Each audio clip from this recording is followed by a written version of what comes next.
I'm Oleg Medics, the head of the IL-2 Sturmovik design team. And I'm Ilya Shevchenko, the lead development producer on the Cliffs of Dover project. The original IL-2 Sturmovik was in development for 4 years before its release in 2001. We continued to improve the sim, add new planes, and expand the series for almost 7 years after that. We ended up with a gigantic encyclopedia of World War II aviation that covered virtually every theater of the war. While working with the original IL-2, we increasingly felt that the engine was becoming obsolete. We wanted to do more. Hardware was becoming more powerful. New opportunities were opening up. It was becoming increasingly difficult to fit everything into our 2001 game engine. Finally, we decided to break out of our old cocoon, spread our wings, and become a beautiful butterfly.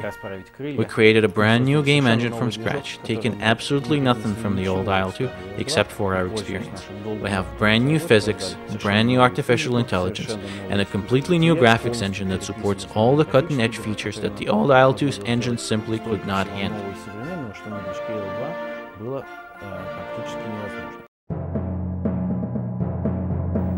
The Battle of Britain always appealed to us because it was a very compact, brutal conflict where all the different types of aircraft came together and battled each other over a very small area. Large air battles of all sorts open tons of possibilities for the player. You want to fly a fighter? You can dogfight other fighters or intercept bombers. You can fly bombers and dive bomb or level bomb or strafe ground targets or attack shipping.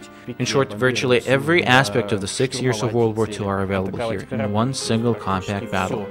The player has virtually limitless possibilities.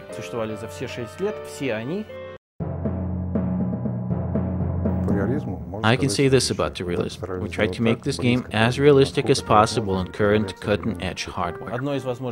One of the features we're most proud of is our damage model. Fans of the IL-2 series will see a huge leap forward compared to our older titles.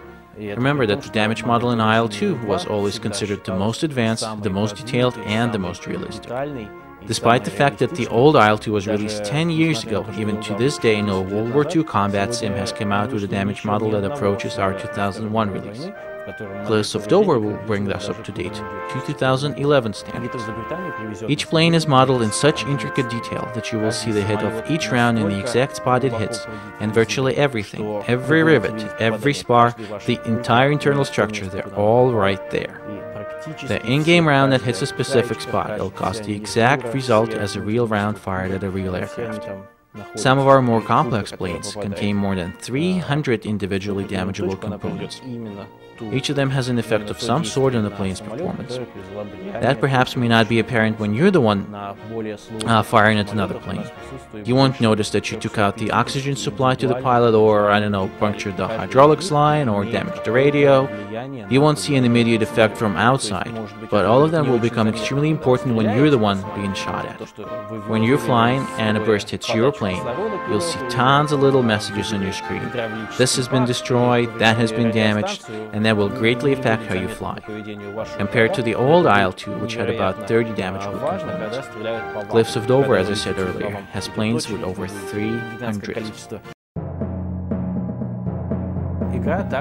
The game, following in IL-2's footsteps, continues to expand on customizability. There is a lot of realism options that allow you to toggle various simulation elements that make it more or less realistic.